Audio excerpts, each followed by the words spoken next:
안녕하세요. 이정환의 자가운영TV, 저는 한의사 이정환 원장입니다. 오늘의 영상은요, 저희 채널에 게스트로 잘 출연을 해주시는 한혜 원장님과 함께 무엇을 먹을까? 라는 주제로 우리가 재미난 이야기들을 한번 나눠보려고 합니다. 원장님 요새 잘 지내셨나요? 네. 잘 지내고 있었습니다. 예, 요새는 뭐 어떤 또 생각이나 네. 고민거리를 가지고 지내시나요? 원장님 같은 경우는 워낙 또 이제 네. 건설적인 네. 고민들을 많이 하시는 분이시니까. 예, 저는 뭐 흔히 주변 사람들로부터 생각이 많다라는 얘기를 많이 듣고 있는데요. 그 중에서도 요즘 아직 제가 진료 활동을 본격적으로 하고 있지는 않지만 항상 어떻게 해야 우리 몸에 병을 고칠 수 있고 또 그러한 병들의 원인이 무엇인가에 대해서 많이 생각을 해보게 됩니다. 네. 그래서 원장님이 사실 저에게 이 책을 추천을 해주셨습니다. 이 책은 이제 무엇을 먹을까라는 제목의 책인데요. 영어로 하면 차이나 스터디라는 제목을 갖고 있습니다. 그래서 원장님 이 책을 저에게 추천해 주신 이유라든지 아니면 네. 어떤 경로로 처음에 보게 되셨는지 네. 이야기를 좀 해주실 수 있을까요? 제가 요즘 사실 하고 있는 일이 있는데요. 그 회사를 다니면서 굉장히 이제 그 일반 직장인들의 식생활을 관찰할 기회가 많았었습니다. 근데 그들의 식생활이 상당히 많이 편중됐다는 것을 볼 수 있었는데요. 과연 이러한 식생활들이 문제가 없는 것일까라는 고민을 하게 됐었고, 그 고민을 통해서 여러 자료를 찾던 중에 이 책을 접하게 됐습니다. 네. 그 원장님 이야기해 주신 대로 우리가 이제 무엇을 먹으면 살 것인가, 그러니까 일상생활에서도 뭘 먹지 말아야 되고 뭘 먹을 것인가에 대해서는 항상 고민을 많이 하게 되는 주제인 것 같습니다. 근데 책을 우리가 이야기하기 전에 그 책의 저자에 대한 이야기를 하지 않을 수가 없는데요. 네. 이 책의 저자 이제 콜린 캠벨이라는 연구자이자 이제 교수입니다. 그래서 이 저자에 대해서는 원장님 좀 이야기해 주실 부분이 있을까요? 네. 이분이 다이옥신을 처음 발견하신 분이세요. 그리고 네.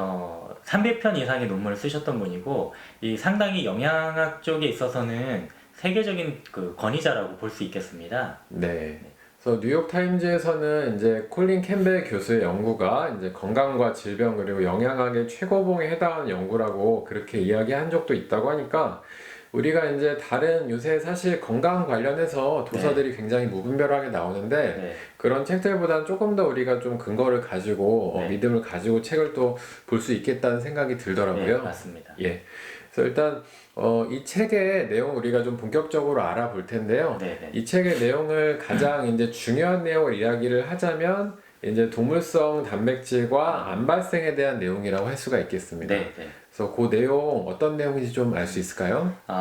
어떻게 보면 이 책의 제목을 저는 단백질과 암이 아닌가 그런 네. 얘기들을 많이들 이제 다루고 있는데, 쥐를 두 급으로 나누어서요. 네. 이제 땅콩에 곰팡이 폈을 때 나오는 발암물질이 있습니다. 아플라톡신이라고 하는 발암물질이 있고, 이 발암물질이 굉장히 독해서 이 책의 저자가 쓰던 그 당시까지만 해도 가장 강력한 발암물질로서 알려져 있을 정도인데요. 그 발암물질을 두 개의 쥐의 그룹으로 나뉘어서 한쪽 쥐는 전체 섭취 칼로리의 20% 정도를 동물성 단백질을 섭취하게 하고, 다른 그룹의 경우에는 5%만을 섭취하게 했을 때 20%를 섭취한 쥐 그룹의 경우에는 모든 쥐가 전부 암이 발견됐고요. 5% 섭취를 한 쥐의 그룹의 경우에는 모든 쥐가 암에 걸리지 않았습니다. 일반적으로 이런 조사는 몇십 프로 정도의 차이만 나도 유의미한 조사로서 논문에 기재가 되곤 하는데요. 이 조사의 경우에는 전부 아니면은 전멸 이렇게 너무나 극단적인 결과가 나왔습니다. 그래서 이 저자도 거기에 대해서 놀람을 표시하고 있었습니다. 네. 그래서 저도 이제 이 책을 읽었기 때문에 조금 더 말씀을 드리자면 이 책에서 이제 이야기하는 것이 암을 발생하는 단계를 3단계로 보통 놓게 됩니다. 그래서 이제 암의 씨앗이 생기게 되는 발현기, 그 다음에 암이 성장하게 되는 촉진기, 그 다음에 암이 실제로 이제 우리 몸에 영향을 미치게 되는 진정기로 나눠서 설명을 하게 되는데요.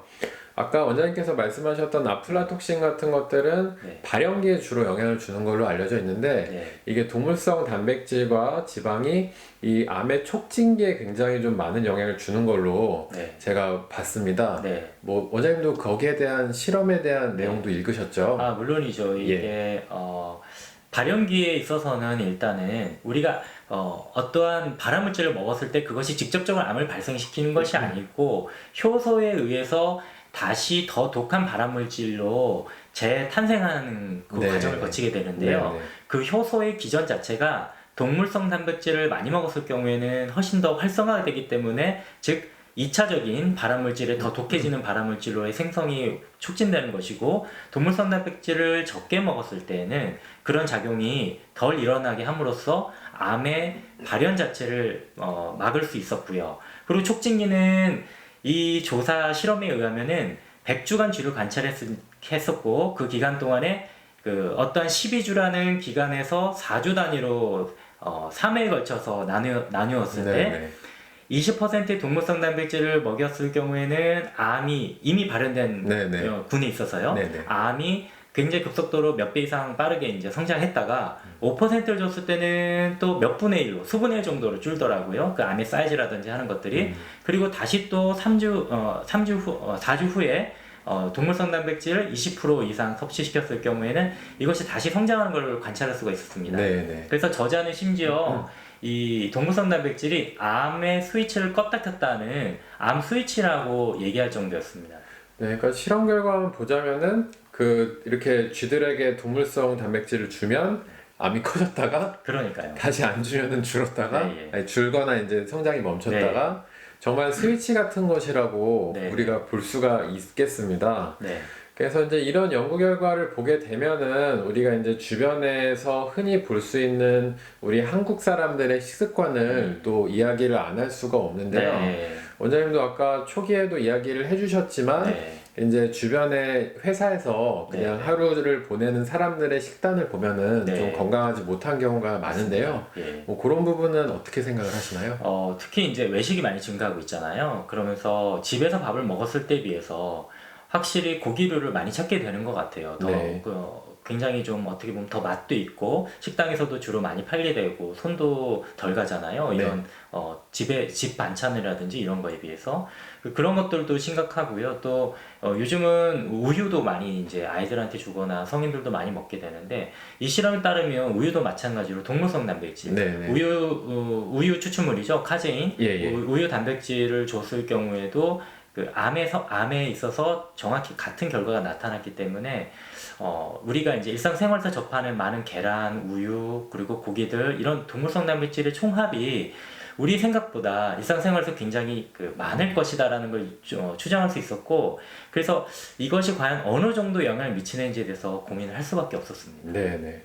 그리고 이제 얼마 전까지만 하더라도 요새는 조금 시들해지기는 했는데요. 그 저탄수화물 고지방 다이어트가 상당히 유행을 많이 했습니다. 네. 그래서 이제 밥 대신 사실 고기나 뭐 유제품이나 계란이나 이런 것들을 먹을 정도로 그 다양한 이제 식습관에 관련된 그 다이어트법들 중에서 굉장히 좀 주목을 많이 받았던 다이어트 방법입니다. 네. 그래서 이제 저도 사실 이제 거기에 꽂혀서 네. 좀 해보다가 좀 체질이 안 맞는 것 같아서 지금은 안 하고 있는 네. 상황인데요.